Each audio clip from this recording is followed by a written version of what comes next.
three. 1, 2, 3. Let's go.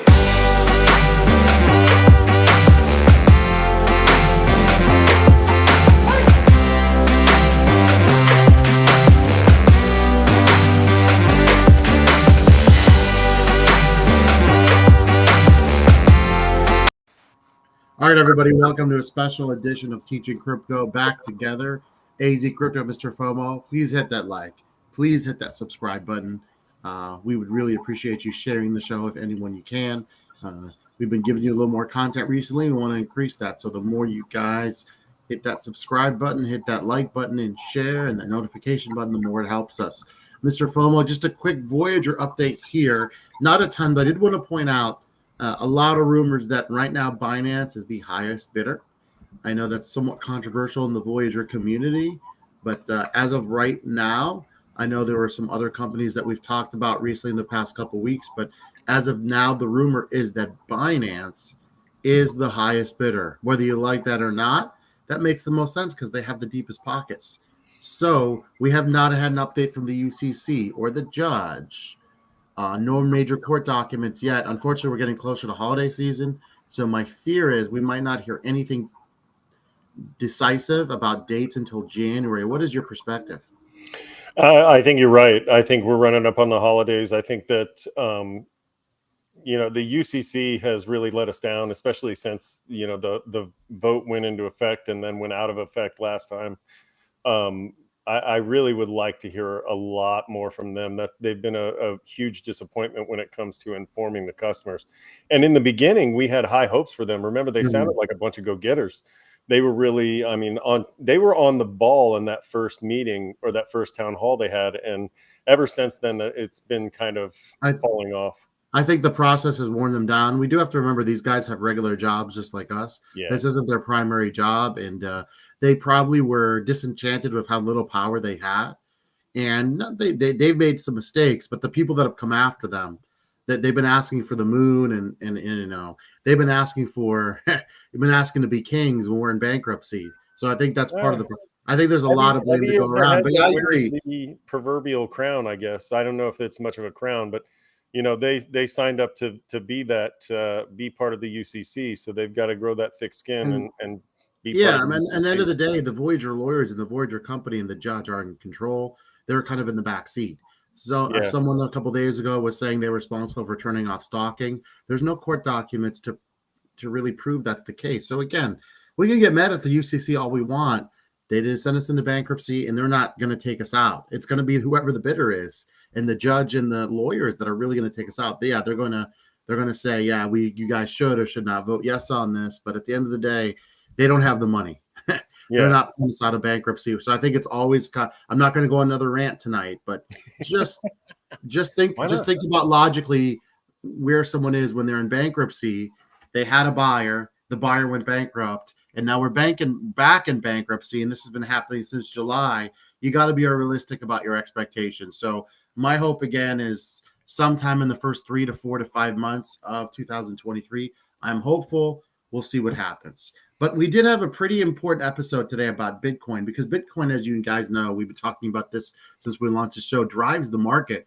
And we were looking at the chart earlier, MrFOMO. There's some important information that we wanted to share with our viewers in terms of, if you're buying Bitcoin today, what are your realistic expectations for the year 2023? And if you are a long-term holder over the next 2 to 3 years, which crypto, 2 to 3 years is a really long time, what kind of return can you expect? And so we wanted to share something with our viewers today that was super important on that.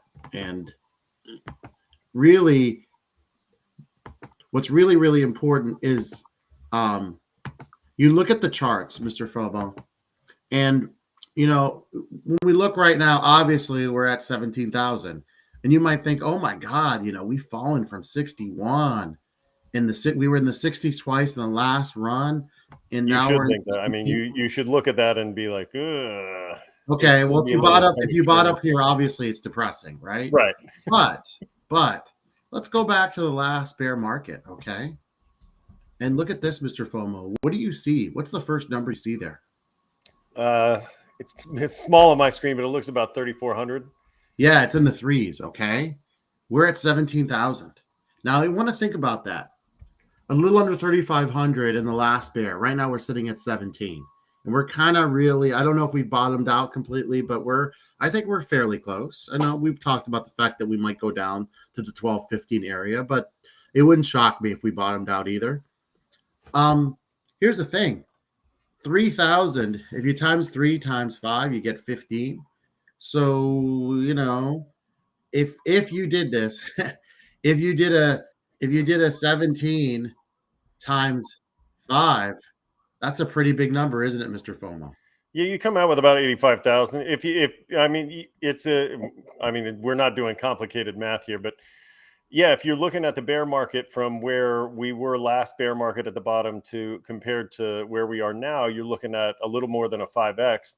And then if you consider, people like Now, Goldman Sachs are jumping in saying that this is probably the bottom of the market again, then if you're looking at that and that's how you're doing the math, then you could probably say that, yeah, by the next now, bull or the next bear market, you should see an $85,000 at least, let's be Bitcoin. conservative. Now, if you want to dream, we did go from in the 30s. Okay. We did go from in the 30s. We went up to the 60s. That's almost a 19x. So again, we're not going to, let's say we don't come near a 19x, right? That's not. You mean from 17,000, 19x? Yeah, we're not. I don't think we're doing a 19x, but what would be would be almost a 10x, Mr. Phone, would be 170,000. Now, I'm not going to call for that, but it is not completely crazy based on the charts from before. I'm going to be conservative. My call is going to be for 2024, 2025, between 85 and 120,000. Somewhere in that range is going to be my call. I think the problem with the 100K is you're going to have a lot of sellers. A lot of people are going to try to get out in the 90,000. But we talked about the staking, John, and the Voyager lawyers and Voyager and the judge had to approve all that. So we talked about the fact that there wasn't a unanimous UCC that made them do that, like some people were reporting. Honestly, we don't know what exactly led into that decision. We could use the UCC, we could use the judge, we could use Voyager, we could use everyone's communication as to why that happened. But yeah, not ideal. But again, when you're dealing with a bankrupt company, you kind of have limitations now on how you can operate legally. And you got to remember that Voyager, one of the reasons why they can't come back is the legal reasons. So there's a lot going on there. The reality is, John, right now, again, until we find more information about the judge, about the bidding process, we're kind of in the dark. So we did talk, John, about the fact that Binance was the leading bidder. So that's something that we want to just be aware of moving forward. But Mr. FOMO, I think realistically, if we look at this chart, right, what can we expect in the year 2023? And so if we're at 17 right now, this get you right up here in the 30s. Not that bad, because if you look at the last, if you're looking here, right, and you look at where you were when you were at 34, within a year, look what happened, Mr. FOMO. You went from 3 to 10K. Right? Yeah, so you had a little 3x there. So I don't think we're getting a 3x in the year 2023 heading into the next halving in 24. But I do expect us to make a push at 30,000. So if you did buy BTC today at 17,000 and you held on at some point in 2023, I would estimate, looking at the charts and looking at all the data that I've looked at to prepare for the show, 25 to 30K is a legitimate price prediction. I don't think you're going to see 40. I would be surprised if we went up over 35.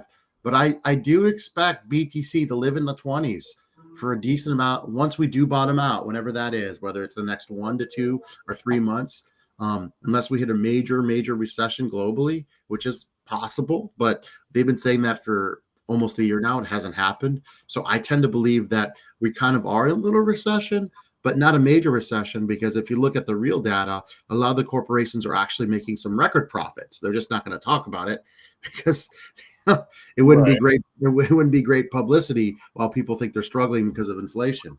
But I just want people to remember when we're talking about Bitcoin multiplying itself at the all-time high in this last bull market, we were screaming over $1 trillion.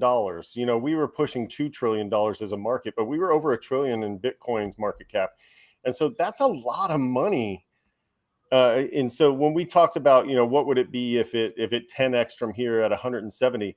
Well, that would take a couple $1 trillion worth of investments, and that's a lot of money. Well, if you do have I major want people institutions, to understand that the cycles aren't going to multiply the way that they have in the past. It's just not possible with that amount of money. And you spoke about the macro environment and the possibility of recession. Remember, we're not just talking about the American economy. Europe is facing a energy crisis. They've got a lot of problems coming up with, you know, Russia and getting their gas and their natural gas.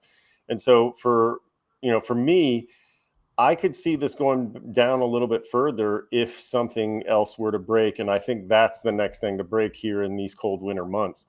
And so if that does happen, then I would say it could go down a little bit further than here. But I just don't see it. You know, when you mentioned before 85 to 100,000, I believe that you're probably correct on that. Well, I think 120 is possible too. Again, I think it just, yeah, I agree here with Brandon. I think that you're going to see a more focused attention on alts. More people will understand that they can make more money in alts. You'll see, you know, more institutional investors coming into the alt scene rather than just Bitcoin. You know, I mentioned earlier on the headline show that Goldman Sachs was ready to spend tens of millions. As exciting as that sounds, tens of millions isn't going to have that much of an effect on Bitcoin's market. But where they could spend tens of millions is in some of these smaller market caps that would make them, you know, record profits. And the big elephant in the room is the regulation and who that helps and who it doesn't help. It's going to help out some projects immensely. It's going to destroy other projects. So that's something we just can't know until it happens. And both you and I do agree on this. We think that it's going to focus, regulation is going to focus the cryptos that these different regions will be allowed to invest in. Obviously, China is going to have their own thing, but Europe is going to have their own regulation. They're going to have a list of cryptos that they can invest in. America is probably going to have the same thing. It's probably going to be the same a lot of the world over. And so you'll see a lot of this money focused in, not just in Bitcoin, but like Brandon was saying, into the alts. And I think we'll get that alt season that we never got in this last bull run. We'll see. Will we get one like in the past where people just became rich overnight? I'm not sure about that. We'll see. But again, we've talked about some of the alts that we're very high on: Elrond, Avalanche. You still have some. You still high on a Cardano as an early flip in the next bull run, which I tend to agree with. Cardano is one of those things even now that you could play. If it's down in the 30s, you can buy it up and let it run a little bit and make a small percentage, because you know that there's such a strong community behind Cardano. You know, it's not going to fall too much further. It's going to hold its strength relative to Bitcoin. Yeah, guys. So here's the deal. If you do buy Bitcoin right now, if you're willing to hold and you have a safe spot like a ledger or cold wallet, just be careful. I wouldn't put it on any type of exchange that, you know, I still feel comfortable on Coinbase and Binance US, but just be careful because you never know, because we've learned the hard way. I think you're in good shape. That doesn't mean there's not more downside in the next couple months, but I think in 2023 at some point you're going to make a decent profit. So it is definitely an option, entertainment purposes only, obviously. But I do see buying Bitcoin right now and looking at it. Yeah, Matic is another one I think that will do really well early 2024, Brandon. I love the sorry but Doge too. Like, well, sorry. You know, if Doge right now, you know, put your feelings aside for Elon Musk, whatever they are, it's going to run just on speculation, probably. It is. Yeah, absolutely. What do we think? We talked about Voyager early in the show, and we're just kind of sitting here waiting. We talked about the fact that Binance was the #1 bidder. That's what we've heard.